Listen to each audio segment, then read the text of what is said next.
ഒരു special video വന്നിരിക്കുകയാണ്. അപ്പോൾ എപ്പോഴും എല്ലാവരും ചോദിക്കുന്ന കാര്യമാണ്, മാത്തമാറ്റിക്സ് ഒളിമ്പ്യാഡ് എന്ന് പറയുന്നത് ഹാർഡ് ആയിട്ടുള്ള കാര്യമാണ്. ഞങ്ങളെ സംബന്ധിച്ച് IOQ എക്സാം ഒക്കെ ക്വാളിഫൈ ചെയ്യുന്ന പറയുമ്പോൾ ഭയങ്കര ഡിഫിക്കൽട്ട് ആണ്. നിങ്ങൾ എപ്പോഴും പറയുന്ന കാര്യമാണല്ലോ. സോ നിങ്ങൾക്ക് ഏറ്റവും ആവശ്യം മോട്ടിവേഷൻ തന്നെയാണ്. അപ്പോൾ നിങ്ങൾക്കുള്ള ഒരു കിട്ടുന്ന മോട്ടിവേഷൻ ആയിട്ട് വന്നിരിക്കുകയാണ്. അതാണ് എൻ്റെ മുന്നിലുള്ള ജിഷാൻ ആൻഡ് നിഹാൽ എന്ന് പറയുന്നത്.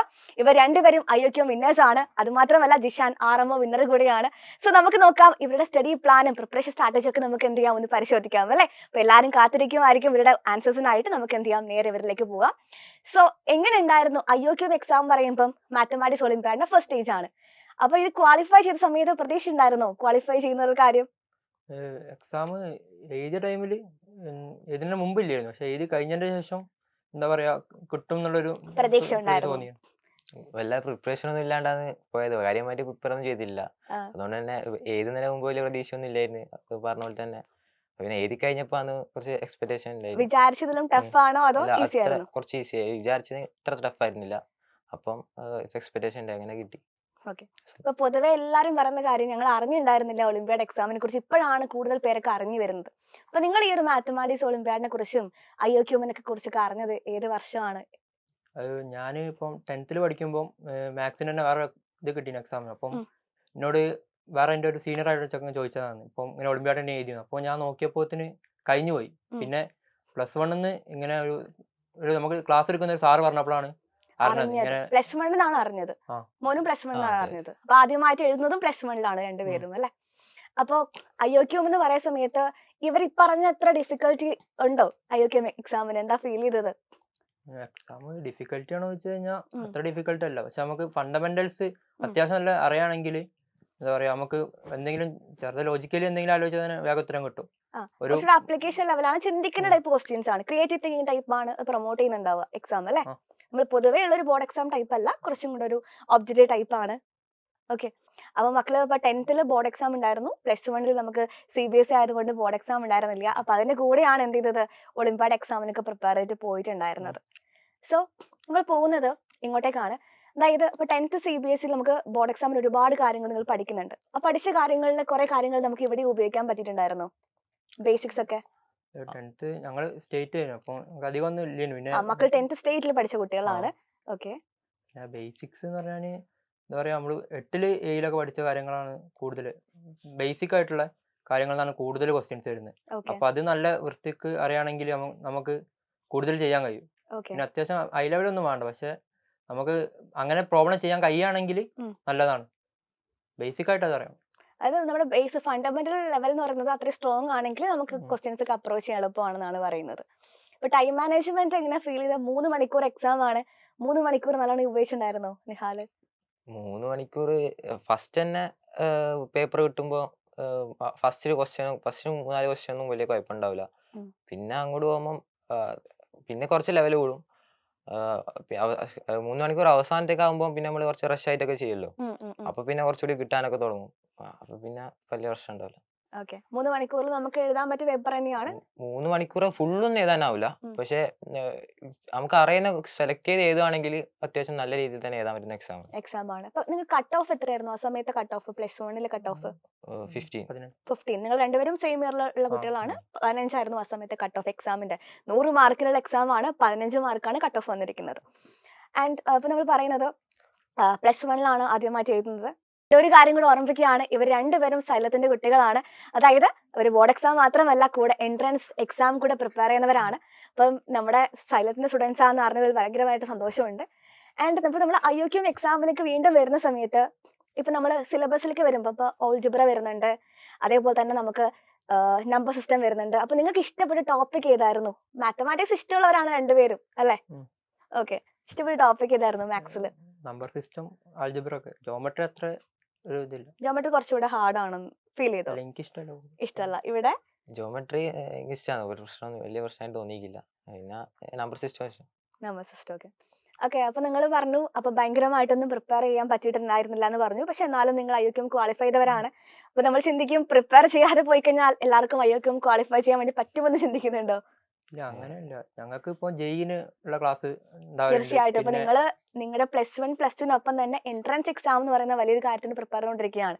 അപ്പൊ നിങ്ങൾ ഒരുപാട് കാര്യങ്ങൾ അവിടെ പഠിക്കുന്നത് കൊണ്ടും ഇപ്പൊ നിങ്ങളുടെ ഓൾറെഡി നിങ്ങൾ 10th 9th ബേസ് ഒക്കെ സ്ട്രോങ് ആയതുകൊണ്ടാണ് നിങ്ങൾക്ക് ഈസി ആയിട്ട് മാറിയിട്ടുണ്ടാവുക അല്ലെ? തിങ്കിങ് നല്ല തിങ്ക് ചെയ്യണം, ക്വസ്റ്റ്യൻ നല്ല തീർച്ചയായിട്ടും. അപ്പൊ നമ്മള് അതായത് ബോർഡ് എക്സാം എന്നുള്ള വ്യത്യാസം ഒന്ന് പറയാൻ പറ്റുമോ? ഇപ്പം എക്സാം ഫുൾ ക്വസ്റ്റ്യൻ ന്യൂമറിക്കല. അപ്പൊ 30 ക്വസ്റ്റ്യൻ ഉള്ളതിൽ ആദ്യത്തെ 10 ക്വസ്റ്റ്യന് 2 മാർക്കും, പിന്നത്തെ 10 ക്വസ്റ്റ്യന് 3 മാർക്ക്, പിന്നെ ലാസ്റ്റ് 10 ക്വസ്റ്റ്യന് 5 മാർക്ക്. അപ്പം നമുക്കിപ്പോ ക്വസ്റ്റ്യൻ ചെയ്യാറുമ്പോ നമുക്ക് ഫസ്റ്റ് ഉത്തരം ഒന്നും കിട്ടൂല. ഇപ്പൊ ചെയ്ത് ഒന്നാമത്തെ കുറെ ക്വസ്റ്റ്യൻ 10ാമത്തെ ക്വസ്റ്റ്യൻ ചെയ്യുമ്പോൾ ചിലപ്പോൾ ഒന്നാമത്തെ ഐഡിയ കിട്ടുക, അല്ലെങ്കിൽ ഒരു ക്വസ്റ്റ്യൻ അത്യാവശ്യം ടൈം സ്പെൻഡ് ചെയ്താൽ മാത്രം നമുക്ക് കിട്ടും. നമ്മൾ ഇത് കിട്ടൂല എന്ന് വിചാരിച്ച് ചെയ്ത് കഴിഞ്ഞാൽ കിട്ടൂല. നമുക്ക് കിട്ടും, ലൈക്ക് സിമ്പിൾ ക്വസ്റ്റ്യൻ സിമ്പിൾ ആണെന്നുള്ള ഒരു ഇത് ഉള്ളിലുണ്ടെങ്കിൽ നമുക്ക് എല്ലാ ക്വസ്റ്റ്യനും ചെയ്തെടുക്കാൻ കഴിയും. അതായത് നമുക്ക് ഏറ്റവും വേണ്ട നമ്മുടെ ഒരു കോൺഫിഡൻസ് ആണ്. കോൺഫിഡൻസ് ഉണ്ടെങ്കിൽ കിട്ടും. പിന്നെ എല്ലാ ക്വസ്റ്റ്യനും അറ്റൻഡ് ചെയ്യാനാണ് ഏറ്റവും നല്ലത്. കാരണം ഇപ്പൊ കിട്ടി കഴിഞ്ഞിട്ട് ലാസ്റ്റ് കിട്ടാത്ത ക്വസ്റ്റ്യന് നമുക്ക് ഏകദേശം ഒരു റേഞ്ച് അറിയാണെങ്കിൽ ഇപ്പൊ ഒരു 70ും 80ന്റെ ഇടയിൽ വരുന്നതാണെങ്കിൽ വെറുതെ 24 25 അങ്ങനെ എന്തെങ്കിലും എഴുതുന്നത് നല്ലതാണ്. കാരണം നെഗറ്റീവ് മാർക്കിംഗ് ഇല്ലാത്തതുകൊണ്ട് കിട്ടുകയാണെങ്കിൽ മാർക്ക് കിട്ടും. മാക്സിമം എഴുതിയിട്ടുണ്ടായിരുന്നു ഞാൻ എല്ലാ ക്വസ്റ്റ്യനും അറ്റൻഡ് ചെയ്തു. എല്ലാ ക്വസ്റ്റ്യനും അറ്റൻഡ് ചെയ്തിട്ടുണ്ടായിരുന്നു. കിട്ടാത്തത് എഴുതി. ഓക്കെ, ഇവിടെയോ? എല്ലാ ക്വസ്റ്റ്യനും അറ്റൻഡ് ചെയ്തു, എല്ലാം എഴുതിയിട്ടുണ്ടായിരുന്നു. അപ്പൊ ടൈം മാനേജ്മെന്റ് ആ സീനൊന്നും ഇല്ലാന്ന് ഓൾറെഡി നമ്മൾ പറഞ്ഞിട്ടുണ്ടായിരുന്നു. ഈ സിമ്പിൾ ആയത് നമ്മൾ ആദ്യം എഴുതി, ടഫ് കുറച്ച് അവസാനത്തേക്ക് മാറ്റി വെച്ച് എഴുതിയിട്ടുണ്ടായിരിക്കും അല്ലെ? 3 hour ഓക്കെ ആണ്. ഓക്കെ, അപ്പം IOQMന്റെ നെക്സ്റ്റ് സ്റ്റേജ് എന്ന് പറയുമ്പോൾ ഇത് RMO ആണ്. ഇപ്പൊ +1 തന്നെ നമുക്ക് RMO കൂടെ എഴുതാൻ പറ്റി. എനിക്കൊന്ന് സെപ്റ്റംബർ മാസമാണ് IOQM എങ്കിൽ ഏകദേശം ഒരു ഒക്ടോബർ നവംബർ മാസത്തിൽ RMO ഉണ്ടായിട്ടുണ്ടാവും അല്ലെ? ഇപ്പൊ രണ്ടുപേരും RMO എഴുതിയവരാണ്. സോ എങ്ങനെ ഉണ്ടായിരുന്നു? ഇപ്പൊ RMO നിഹാൽ എഴുതിയതാണ്. അപ്പൊ ചെറിയ രീതിയിൽ മാർക്ക് കുറഞ്ഞത് കൊണ്ട് നമുക്ക് ക്വാളിഫൈ ചെയ്തിട്ടില്ല. കുഴപ്പമില്ല, നമുക്ക് ഈ സമയത്ത് എന്ത് ചെയ്യാം, അത് ഓവർകം ചെയ്തെടുക്കാം. അപ്പൊ എങ്ങനെ ഉണ്ടായിരുന്നു RMO എക്സ്പീരിയൻസ് എന്ന് പറയുന്നത്? RMO എന്ന് പറയുന്നത് IOQM പോലെയല്ല. ഒരിക്കലും IOQM കിട്ടിയെന്ന് വിചാരിച്ചിട്ട് ആ ഒരു രീതിയിൽ പ്രിപ്പയർ ചെയ്യാണ്ടൊന്നും പോകരുത്. അപ്പം RMO നല്ല രീതിയിലുള്ള പ്രിപ്പറേഷൻ തന്നെ ആവശ്യമാണ്. അപ്പം നല്ല രീതിയിൽ തന്നെ പ്രിപ്പയർ ചെയ്ത് തന്നെ പോകുക. അത് ഡിസ്ക്രിപ്റ്റീവ് ആണല്ലോ. അപ്പൊ അത് എങ്ങനെ അപ്രോച്ച് ചെയ്യേണ്ടത് നല്ല രീതിയിൽ പഠിക്കേണ്ടതുണ്ട്. എങ്ങനെ വെറുതെ നമ്മൾക്ക് ഇങ്ങനെ ലോജിക്ക് പരമായോ അങ്ങനൊന്നും ചെയ്യാൻ പറ്റില്ല. കാരണം എങ്ങനെ ഓരോ പോയിന്റും ഇമ്പോർട്ടന്റ് ആണ്. ഡിസ്ക്രിപ്റ്റീവ് എന്ന് പറയുമ്പോൾ ഈ സാറുമാർ നോക്കുമല്ലോ, ഈ എല്ലാ പോയിന്റും ഉണ്ടോ കറക്റ്റ് ഉണ്ടോ നോക്കും. അപ്പം എല്ലാ പോയിന്റും കൃത്യമായിട്ട് എഴുതിയിരിക്കണം. 6 ക്വസ്റ്റ്യൻസ് ആ ഉള്ളത്. 6 ക്വസ്റ്റ്യൻസ് ഡിസ്ക്രിപ്റ്റീവ് ആണ്. ഡീറ്റെയിൽ ആയിട്ട് എല്ലാ പ്രോബ്ലം നമ്മൾ എഴുതി കാണിക്കണം. 102 മാർക്കിലാണ് എക്സാം ഉണ്ടായിരുന്നത്. അപ്പൊ ഫീൽ ചെയ്ത കാര്യം കുറച്ച് പ്രിപ്പറേഷൻ ആവശ്യമുണ്ടെന്നുള്ളതാണ്. ഇവിടെ RMO ക്വാളിഫൈഡ് ആണ് ജിഷാൻ. അത് എന്താ പറയാ, എനിക്ക് ഇങ്ങനെ എഴുതുന്ന ഇഷ്ടമല്ല, കൂടുതൽ എഴുതുന്ന. അപ്പൊ എനിക്ക് അങ്ങനെ എഴുതാൻ അറിയില്ല. അപ്പൊ ഞാന് മാത്സിൽ ഇപ്പം ബോർഡ് എക്സാം മാർക്ക് അങ്ങനെ കിട്ടാറില്ല. അപ്പൊ എനിക്ക് വലിയ പ്രതീക്ഷ ഇല്ലേനു. ഞാൻ ചോദിച്ചപ്പോ എങ്ങനെ ചെയ്യാ കാര്യങ്ങളൊക്കെ ഇതില്ല. അപ്പം എക്സാം കിട്ടിയപ്പോ എനിക്ക് അറിയുന്ന വെച്ചിട്ട് എനിക്ക് എന്താണോ കിട്ടിയത്, എനിക്ക് തിയറി എന്താ ബാക്കിലുള്ള കോൺസെപ്റ്റ് ഒന്നും അറിയില്ല, പക്ഷെ എനിക്ക് എന്താ കിട്ടിയത് എന്നുള്ളത് ആ ഒരു ഐഡിയ എങ്ങനെയാന്നുള്ളത് ഞാൻ ചെയ്ത് കഴിഞ്ഞ സ്റ്റെപ്പ് ഒരു ഡീറ്റെയിൽ ആയിട്ട് എഴുതി. അപ്പം എക്സാമിൽ ഓവറോൾ മാർക്കൊക്കെ വന്ന ടൈമിൽ ഞാൻ കിട്ടുമെന്ന് വിചാരിച്ച കുറെ സാധനം കിട്ടിയില്ല. പക്ഷെ ഒരു പാർഷ്യലായിട്ട് ചെയ്ത് വെച്ചത്, അല്ലെങ്കിൽ ഒരു അപ്രോച്ച് മാത്രം എഴുതി വെച്ച ചില ക്വസ്റ്റ്യൻസിനൊക്കെ അത്യാവശ്യം നല്ല മാർക്ക് കിട്ടി. ഓക്കെ, അപ്പം ഈ 6 ക്വസ്റ്റ്യൻസിന് നമുക്ക് 3 മണിക്കൂർ തന്നെയാണ് ടൈം വരുന്നത് RMOന്. അപ്പൊ ആ 3 മണിക്കൂർ തികഞ്ഞിട്ടുണ്ടായിരുന്നു? ഈ 6 ക്വസ്റ്റ്യൻസ് എന്ന് പറയുമ്പോൾ 6 ക്വസ്റ്റ്യൻസ് അല്ലേ ഉള്ളൂ, 3 മണിക്കൂർ ഉണ്ടല്ലോ എന്ന് പറയും പൊതുവെ എല്ലാരും. അങ്ങനെയാണോ? അതോ 6 ക്വസ്റ്റ്യൻസ് എന്ന് പറയുമ്പോൾ അതിൽ എന്തായാലും 6 ഒന്നും ആരും എഴുതൂല. എല്ലാവർക്കും 6 ക്വസ്റ്റ്യൻ ഒന്നും അറ്റൻഡ് ചെയ്യാനാവില്ല. അപ്പം പറ്റുന്ന ഒരു 2 3 ക്വസ്റ്റ്യൻ വൃത്തിക്ക് ചെയ്യാം. അപ്പം അപ്പൊ തന്നെ നല്ല മാർക്ക് കിട്ടിക്കോളും. അപ്പൊ 2 ക്വസ്റ്റ്യൻ തന്നെ വൃത്തിക്ക് അറ്റൻഡ് ചെയ്താൽ ക്വാളിഫൈ ആവും. ഓക്കെ, ഇവിടെയും അത് തന്നെ പറയാനുള്ളത്. ഇപ്പം ഒരു മിസ്റ്റേക്ക് ഉണ്ട്. ഇപ്പൊ നമ്മള് സാധാരണ ഫസ്റ്റ് ചെയ്ത ആളിപ്പം എന്താ പറയാ, നമ്മൾ 6 ക്വസ്റ്റ്യനും ചെയ്ത് വെക്കാൻ വിചാരിച്ചിട്ട് ചെയ്യുന്ന മണ്ടത്തരാണ്. ഇപ്പൊ നമുക്കിപ്പോ ഒരു ക്വസ്റ്റ്യൻ അറിയുള്ളെങ്കിൽ ആ ഒരു ക്വസ്റ്റ്യൻ മാത്രം വൃത്തിക്ക് ചെയ്യുക. കാരണം ഒരു ക്വസ്റ്റ്യൻ മര്യാദയ്ക്ക് ചെയ്ത് കഴിഞ്ഞാൽ 17 മാർക്ക് കിട്ടും ഫുള്ള് കിട്ടുകയാണെങ്കിൽ.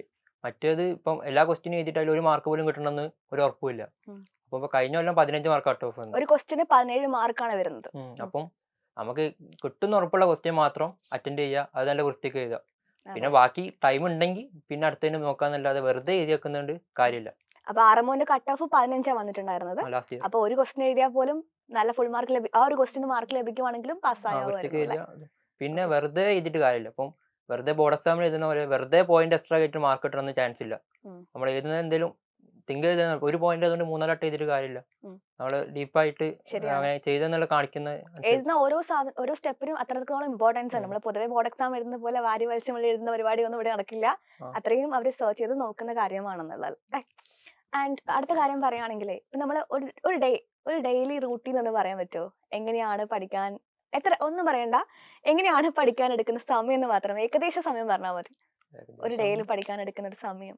ഇല്ല, ആദ്യം അധികം പഠിക്കാറില്ല. ഇപ്പൊ ഞാൻ ക്ലാസ്സിലെടുത്ത് ശ്രദ്ധിച്ചിട്ട് അങ്ങനെ പഠിച്ചു പോകാറില്ലായിരുന്നു. പിന്നെ ഇപ്പം പ്ലസ് ഇപ്പൊ അഡ്വാൻസിന് പ്രിപ്പയർ ചെയ്യുന്നുണ്ട്. അപ്പൊ ഇപ്പം ജെയ് അഡ്വാൻസിന് പ്രിപ്പയർ പ്രിപ്പയർ ചെയ്യുന്നുണ്ട്. ചെയ്തോണ്ടിരിക്കുകയാണ്. ഇപ്പം ക്ലാസ് കഴിഞ്ഞാലും അധികം കുറച്ച് ടൈം കിട്ടുന്നുള്ളൂ. അപ്പൊ ആ ഉം. ടൈം ഫുള്ള് മാക്സിമം പഠിക്കാൻ തന്നെ ഇരിക്കും. ഓക്കെ. പിന്നെ ഇവിടെ ഇച്ചാലത്തിന് ഇന്റഗ്രേറ്റഡ് സ്കൂളാണല്ലോ. അപ്പം ഫസ്റ്റ് ഇയർ ചേർന്നപ്പോൾ തന്നെ ഇവർ രണ്ടുപേരും സ്ഥലത്തുള്ള ഇന്റഗ്രേറ്റഡ് സ്കൂളിലെ സ്റ്റുഡൻസ് ആണെന്ന് നിങ്ങൾ ഓർമ്മിപ്പിക്കുകയാണ് കേട്ടോ. ഓക്കെ. അപ്പം ഫസ്റ്റ് ഇയർ ചേർന്നപ്പോൾ തന്നെ നല്ല ആവശ്യമായിരുന്നു. ആ. അങ്ങനെ പഠിക്കാനൊക്കെ തുടങ്ങി. അപ്പോൾ ആദ്യത്തെ 2 മാസമൊക്കെ നല്ലോണം പഠിച്ചിരുന്നു. ഉം. പിന്നെ അങ്ങോട്ട് വായ്പ തുടങ്ങി.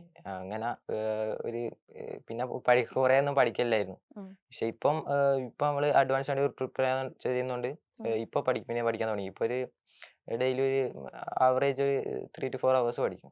പിന്നെ ക്ലാസ്സിൽ ഇരിക്കുന്ന അത്രയും ടൈം ക്ലാസ്സിൽ ഫുൾ ഓൺ ആയിട്ടിരിക്കും, ശ്രദ്ധിക്കുന്ന കൂട്ടത്തിലാണ്. ഓ. അപ്പൊ ബാക്കി അത്രയും സമയം പഠിച്ചാലും മതി എന്നുള്ളത്. ഓക്കെ. അപ്പൊ നിങ്ങൾ ഓൾറെഡി പറഞ്ഞു കഴിഞ്ഞു നമുക്ക് IOQM അതേപോലെ തന്നെ RMNക്ക് പ്രിപ്പയർ ചെയ്ത സമയത്ത് വേറെ കോച്ചിങ്ങോ ഒന്നും കിട്ടിയിട്ടുണ്ടായിരുന്നില്ല. എന്നിട്ട് നിങ്ങൾ എന്ത് ചെയ്തു? ക്വാളിഫൈ ചെയ്തിട്ടുണ്ടായിരുന്നു. അപ്പൊ ഈ ഒരു സമയത്ത് ഇപ്പൊ നമ്മൾ ഓൾറെഡി എന്ത് ചെയ്തിട്ടുണ്ട്? മാത്ത് പ്രോഡിജി എന്ന് പറയുന്ന ബാച്ച് ഇൻട്രൊഡ്യൂസ് ചെയ്തിട്ടുണ്ട് സൈലത്തിൽ. അപ്പോൾ നിങ്ങൾക്ക് എന്ത് ചെയ്യാൻ പറ്റും? ആ ബാച്ചിൽ കയറിയിട്ട് +2 IOQMനും RMOനും പഠിക്കാനും സാധിക്കും. നിങ്ങൾ പഠിക്കുന്നുണ്ടോ ഓൾറെഡി അല്ലേ? എനിക്കൊന്ന് RMO നമ്മുടെ ഇക്ബാൽ സാറിന്റെ ക്ലാസ് ഒക്കെ കണ്ടിട്ടുണ്ടായിരുന്നു എന്ന് പറഞ്ഞു. എങ്ങനെ ഉണ്ടായിരുന്നു ക്ലാസ്സസ് ഒക്കെ സാറിൻ്റെത്? ക്ലാസ്സസ് എഫക്റ്റീവ് ആയിരുന്നു സാർ? സാർ ഒരു പ്രത്യേക സ്റ്റൈലിൽ എടുക്കുക. നമുക്ക് സാധാരണ നമ്മൾ ഇതിനു മുമ്പ് കണ്ട മാത്സ് ടീച്ചേഴ്സ് ഒന്നും ഡിഫറെന്റ് ആയ ഒരു സ്റ്റൈലാണ് സാർ എടുക്കുക. അപ്പം പെട്ടെന്ന് ഫസ്റ്റ് സ്റ്റൈൽ എന്താ ഇങ്ങനെ എടുക്കുന്നത് നമുക്ക് മനസ്സിലായില്ല. പിന്നെ ആ ഒരു ഇതിലേക്ക് ഇതായപ്പോൾ സാർ ഡിഫറെന്റ് ആയിട്ട് നമ്മളെ കൊണ്ട് തിങ്ക് ചെയ്യിപ്പിക്കും. അപ്പം സാർ ഒരു 2-3 ഐഡിയ പറഞ്ഞു തന്നെ ഒരു എങ്ങനെ അപ്രോച്ച് ചെയ്യണം, പിന്നെ എങ്ങനെ എക്സാമിന് എഴുതണം കാര്യങ്ങളൊക്കെ. അപ്പൊ അതൊക്കെ ഉപകാരപ്പെട്ടിരുന്നു. പക്ഷെ ഞങ്ങൾക്ക് അധികം ക്ലാസ് ഇരിക്കാൻ കഴിഞ്ഞില്ല. കാരണം ടൈം ലിമിറ്റ് ഉള്ളതുകൊണ്ട് എക്സാമിന് മുമ്പായിട്ട് 2 ക്ലാസ് മാത്രം ആ സമയത്ത് കിട്ടിയിട്ടുണ്ടായിരുന്നു. ഇപ്പൊ നമുക്ക് ഫുൾ ക്ലാസ്സസും നമുക്ക് ബാച്ചിൽ അവൈലബിളും ആണ്. ആൻഡ് ഇപ്പൊ നമ്മൾ മാത്തമാറ്റിക്സിലേക്ക് വരുന്ന സമയത്ത് പൊതുവെ ഒരുപാട് പേര് എന്ത് ചെയ്യാറുണ്ട്? ബൈ ഹാർട്ട് ചെയ്തിട്ടൊക്കെ പോകാറുണ്ട്. പല ക്വസ്റ്റ്യൻസും ഇത് മാത്രം ഈ സ്റ്റെപ്സ് മാത്രം പഠിച്ചിട്ടൊക്കെ പോകാറുണ്ട്. അങ്ങനെ ഒരു മെത്തേഡാണോ മാത്തമാറ്റിക്സിന്റെ ഒരു സ്റ്റഡി മെത്തേഡ് എന്ന് പറയുന്നത്? അല്ലെങ്കിൽ നമ്മൾ അനാലിറ്റിക്കൽ രീതിയിലേക്ക് മൂവ് ചെയ്യണോ? എന്താ ഫീൽ ചെയ്തത്? അങ്ങനെ ഒരിക്കലും ഈ ബൈ ഹാർട്ട് പഠിക്കുന്ന രീതിയിൽ ഒരിക്കലും മാത്സ് നമ്മൾ അപ്രോച്ച് പഠിക്കാൻ ചെയ്യാറില്ല. പാടില്ല. മാക്സിമം ക്വസ്റ്റ്യൻസ് ചെയ്യാന്നുള്ളതാണ്. ഒരു ക്വസ്റ്റ്യൻ ചെയ്ത് കഴിഞ്ഞാൽ പിന്നെ ആ ടൈപ്പ് പിന്നെ ചെയ്യേണ്ട.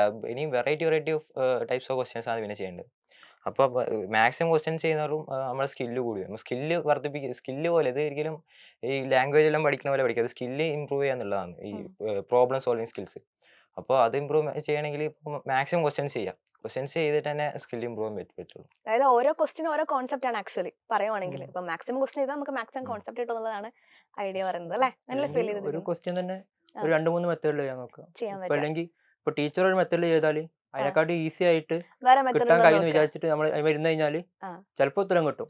വേറൊരു മെത്തേഡ് അല്ലെങ്കിൽ ഇപ്പോൾ നമ്മളൊരു 10 മിനിറ്റ് എടുത്ത് നമ്മൾ ചെയ്ത പ്രോബ്ലം തന്നെ ചിലപ്പോൾ ഒരു 1 മിനിറ്റ് 2 മിനിറ്റ് നമുക്ക് തന്നെ ചെയ്യാൻ കഴിയും. അപ്പോൾ അങ്ങനെ ഒരു ക്വസ്റ്റ്യൻ മേലെ ഇരുന്ന് കഴിഞ്ഞാൽ അങ്ങനെ ഒരു ക്രീസ് ഉണ്ടെങ്കിൽ അത്യാവശ്യം പെട്ടെന്ന് നമ്മുടെ മാത്സ് എല്ലാം ഇമ്പ്രൂവ് ആവും. പിന്നെ കാണാതെ പഠിച്ചിട്ട് കാര്യമില്ല. ബോർഡ് എക്സാമിന് മാർക്ക് കിട്ടുന്നല്ലാതെ തീർച്ചയായിട്ടും ആ ഒരു പോയിന്റിലേക്കാണ് അവരാ ഉദ്ദേശിച്ചത്. ബോർഡ് എക്സാമിന് നമുക്ക് മാർക്ക് കിട്ടും, കാണാതെ പഠിച്ചു കഴിഞ്ഞാലും ആ സ്റ്റെപ്സ് മാത്രം നോക്കി പോയി കഴിഞ്ഞാലും അവിടെ മാർക്ക് കിട്ടും. പക്ഷേ എൻട്രൻസ് പോയിന്റ് ഓഫ് വ്യൂവിലോ അല്ലെങ്കിൽ ഒരു സ്കോളർഷിപ്പ് എക്സാമിനോ ഇതുപോലെ ഒരു കോമ്പറ്റേറ്റീവ് കൈൻഡ് ഓഫ് എക്സാമിനോ നമുക്ക് മാർക്ക് ലഭിക്കണം എന്നില്ല. അപ്പോൾ അപ്പോൾ നീറ്റ് ജെയ് ആയിക്കോട്ടെ, ഇതുപോലെ സ്കോളർഷിപ്പ് എക്സാം ആയിക്കോട്ടെ, അത് ഭയങ്കര ഹാർഡ് ആയിരിക്കും. അപ്പോൾ നിങ്ങൾ പ്രോബ്ലം സോൾവിംഗ് ആണ് മെയിൻലി നോക്കാറ്. അപ്പോൾ മാത്തമാറ്റിക്സിൽ അത്യാവശ്യം നല്ല രീതിയിൽ പ്രോബ്ലം ചെയ്യാറുണ്ടോ? ക്വസ്റ്റ്യൻസ് ഒക്കെ ചെയ്ത് പഠിക്കാറുണ്ടോ? ഓക്കെ. നമ്മളിപ്പോൾ ഒരു ക്വസ്റ്റ്യൻ നമ്മൾ കിട്ടിക്കഴിഞ്ഞാൽ പൊതുവെ നമ്മൾ ആ ഒരു മെത്തേഡ് ഫോളോ ചെയ്യുന്ന പകരം നമ്മൾ ചിന്തിക്കുക അല്ലേ, വേറെ മെത്തേഡ് പോസിബിൾ ആണോ, ഇതിനേക്കാൾ ഈസി മെത്തേഡ് ഉണ്ടോ എന്ന് നോക്കുക. അത് ഇപ്പം ചെയ്യുമ്പോൾ ചെയ്യാം. ആക്ച്വൽ എക്സാമിന് നമുക്ക് ആദ്യം എന്താ തോന്നുന്നത് അതിൽ ചെയ്യാം. ഇപ്പം ചെയ്യുമ്പോൾ നമ്മൾ മാക്സിമം എങ്ങനെ ആ ക്വസ്റ്റ്യൻ ഏതൊക്കെ രീതിയിൽ സോൾവ് ചെയ്യാൻ കഴിയും അല്ലെങ്കിൽ എങ്ങനെയൊക്കെ അതിൽ ചെയ്യാന്നുള്ളത് നോക്കുക. അല്ലാതെ ഒരു സാറൊരു മെത്തേഡ് കാണിച്ചെന്ന് വിചാരിച്ചിട്ട് അതന്നെ പഠിച്ചു പോകണം. അത് ഡിഫറെന്റ് വേയിൽ നമുക്ക് അപ്രോച്ച് ചെയ്യാൻ പറ്റുന്നതാണ് ഉദ്ദേശിച്ചത്. ഓക്കെ. അപ്പൊ നമ്മൾ 10th നിങ്ങൾക്ക് രണ്ടുപേർക്ക് ഓൾറെഡി ഫുൾ A+ ആയിരിക്കും അല്ലേ? No doubt. ഓക്കെ. അപ്പൊ 10th കഴിഞ്ഞ് +1 CBSE വന്നു. +1 IOQM RMO എഴുതിയത്. ഈ വർഷം നമുക്ക് വീണ്ടും എഴുതേണ്ട ആവശ്യമുണ്ട്. ബിക്കോസ് 1 year ആണ് വാലിഡിറ്റി വരുന്നത് അല്ലേ? വീണ്ടും നമ്മൾ IOQM എഴുതുന്നു, ക്വാളിഫൈ ചെയ്യുന്നു, പിന്നെ RMOയിലേക്ക് പോകുന്നു. ഇപ്പൊ സെപ്റ്റംബർ 7-ാം തീയതിയാണ് നമുക്ക് IOQM എക്സാം വരുന്നത്, നിങ്ങൾക്ക് എല്ലാവർക്കും അറിയാം. സോ എന്നിരുന്നാലും നമ്മുടെ ഇടയിൽ തന്നെ ഭൂരിഭാഗം സ്റ്റുഡൻസിന് ഇപ്പോഴും അറിയില്ല. അപ്പൊ നിങ്ങൾ പറഞ്ഞു നിങ്ങളുടെ ക്ലാസ്സിൽ കുറച്ച് പേർക്ക് മാത്രമാണ് ഇപ്പോഴും എക്സാംസിനെ കുറിച്ച് ധാരണ ഉള്ളതെന്ന് പറഞ്ഞു അല്ലേ? കുറെ പേരൊന്നും ഇപ്പോഴും അറിഞ്ഞിട്ടുണ്ടായിരുന്നില്ല എന്ന് പറഞ്ഞു. ആരും അറിഞ്ഞിട്ടില്ല എക്സാമിനെ കുറിച്ച്. അതുപോലെ തന്നെ മോൻ എഴുതുന്ന സമയത്തൊക്കെ കുറെ പേര് മിസ്സായി പോയിട്ടുണ്ടായിരുന്നു, എഴുതാതെയും തോന്നുന്നു അല്ലെ? +1 ഒരുപാട് പേര് ഇപ്പം പറഞ്ഞ ആൾക്കാരുണ്ട്. ഇപ്പൊ ഈ കൊല്ലം എഴുതണം, കഴിഞ്ഞ കൊല്ലം അറിയണമെങ്കിൽ എഴുതാന്ന് പറഞ്ഞ ഒരാൾക്കാരുണ്ട്. ഇപ്പൊ എന്റെ ക്ലാസ്സിൽ തന്നെ അറിയാതെ പോയ ഒരുപാട് പേര്. ഓക്കെ. അപ്പൊ നമ്മുടെ ഒരു വലിയൊരു ഓഡിയൻസ് ഉണ്ട് നമ്മുടെ മുന്നിൽ. അപ്പൊ 8ാം ക്ലാസ് മുതൽ 12ാം ക്ലാസ്സിലെ കുട്ടികൾക്ക് നമുക്ക് IOQM എക്സാം എഴുതാൻ വേണ്ടി പറ്റുന്ന വലിയൊരു ഓപ്പർച്യൂണിറ്റിയാണ്. അപ്പം മൊത്തം നമ്മുടെ ഓഡിയൻസിന് എടുത്ത് നിങ്ങൾക്ക് എന്താണ് പറയാനുള്ളത്? അപ്പൊ നിങ്ങളുടെ ഒരു പോയിന്റ് ഓഫ് വ്യൂന്ന് നിങ്ങൾക്ക് എന്താ ഫീൽ ചെയ്തത്? ഒരു ഒളിമ്പ്യാഡ് എക്സാമിന് പ്രിപ്പയർ ചെയ്യാനുള്ള കഴിവൊക്കെ നമ്മുടെ സ്റ്റുഡൻസിന് ഇല്ലേ? തീർച്ചയായിട്ടും ഉണ്ട്. പക്ഷെ അവരെ ഒരു കോൺഫിഡൻസ് എങ്ങനെ ബൂസ്റ്റ് ചെയ്യാൻ പറ്റും? മാക്സിമം എല്ലാവരും എഴുതണം. എക്സാം ഇപ്പം എഴുതാതിരുന്നിട്ട് കാര്യമില്ല. അപ്പം ഒന്നാമത് സ്കൂളിലാണെങ്കിൽ കുറേ ടീച്ചേഴ്സ് അധികം ആൾക്കാരും ഇങ്ങനത്തെ എക്സാമിനെ പറ്റി അറിയുന്നില്ല, ആരും അറിയുന്നില്ല. അപ്പം എല്ലാവരും അറിഞ്ഞിട്ട് അത് എഴുതിയാൽ മാത്രമേ കാര്യമുള്ളൂ.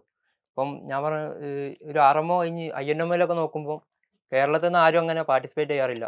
ഒരു 50 സ്റ്റുഡൻസ് എടുക്കുന്നതിൽ ആരും കേരളത്തിൽ നിന്ന് ആരും ഉണ്ടാവാറില്ല. അപ്പം എന്താ പറയുക, മാക്സിമം എല്ലാവരും അതിനെ പറ്റി അറിഞ്ഞ് അവെയർ ആയിട്ട് എഴുതി കഴിഞ്ഞാൽ ഇവിടെ നിന്ന് കിട്ടാൻ ചാൻസ് ഉള്ള ഒരുപാട് കുട്ടികളുണ്ട്. പക്ഷെ ആർക്കും കിട്ടുന്നില്ല. അതാണ് ഓക്കെ, നിഹാലിന് എന്താ പറയാനുള്ളത് കുട്ടികളുടെ അടുത്ത്? ഇപ്പം നിങ്ങൾക്ക് മാത്സിലങ്ങനെ വലിയ താല്പര്യം ഉണ്ടെങ്കിൽ ചെറിയ ക്ലാസ് തന്നെ 8ാം ക്ലാസ് 9ാം ക്ലാസ് തന്നെ മാക്സിമം എക്സാംസ് എഴുതാനുള്ളതാണ്. അതായത് ഇപ്പോൾ ഒളിമ്പ്യാഡ് മാത്രമല്ല, മാത്സായിട്ട് ബന്ധപ്പെട്ട എന്ത് എക്സാം ഉണ്ടെങ്കിലും അതൊക്കെ അറ്റൻഡ് ചെയ്യുക. അപ്പോൾ കുറച്ചുകൂടിയും എക്സ്പീരിയൻസ് ആവും. അപ്പോൾ അതുകൊണ്ട് തന്നെ ഒളിമ്പ്യാഡ് കുറച്ചുകൂടി സിമ്പിളായിട്ട് ക്രാക്ക് ചെയ്യാൻ വേണ്ടി പറ്റും എന്നുള്ളതാണ്. So thank you both. അപ്പൊ നമ്മൾ ഇത്രയും സമയം നമ്മുടെ കൂടെ സ്പെൻഡ് ചെയ്തതിന് ഒരുപാട് താങ്ക് യു ഉണ്ട്. കാരണം അവരുടെ വാല്യൂബിൾ ആയിട്ടുള്ള ടൈമാണ് അവർ നമ്മുടെ കൂടെ സ്പെൻഡ് ചെയ്തിരിക്കുന്നത്. അവർ എൻട്രൻസിന് പ്രിപ്പയർ ചെയ്യുന്ന മക്കളോടെയാണ്. സോ എനിക്ക് നിങ്ങളുടെ അടുത്ത് പറയാൻ ഇത്ര മാത്രമേ ഉള്ളൂ. അതായത് നമ്മൾ സെപ്റ്റംബർ 7-ാം തീയതിയാണ് IOCM എക്സാം വരുന്നത്. എക്സാം രജിസ്ട്രേഷൻ ഓൾറെഡി സ്റ്റാർട്ട് ചെയ്ത് കഴിഞ്ഞു. ഇനി നമ്മുടെ മുന്നിൽ കുറച്ച് ദിവസങ്ങൾ മാത്രമേ ബാക്കിയുള്ളൂ. സോ എക്സാമിന്റെ രജിസ്ട്രേഷൻ ലാസ്റ്റ് ഡേറ്റിന് മുന്നേ തന്നെ എന്ത് ചെയ്യുക, ചെയ്യാൻ വേണ്ടി ശ്രമിക്കുക. സോ നമുക്ക് എന്ത് ചെയ്യാം, വീണ്ടും കാണാം. Stay tune. ബൈ.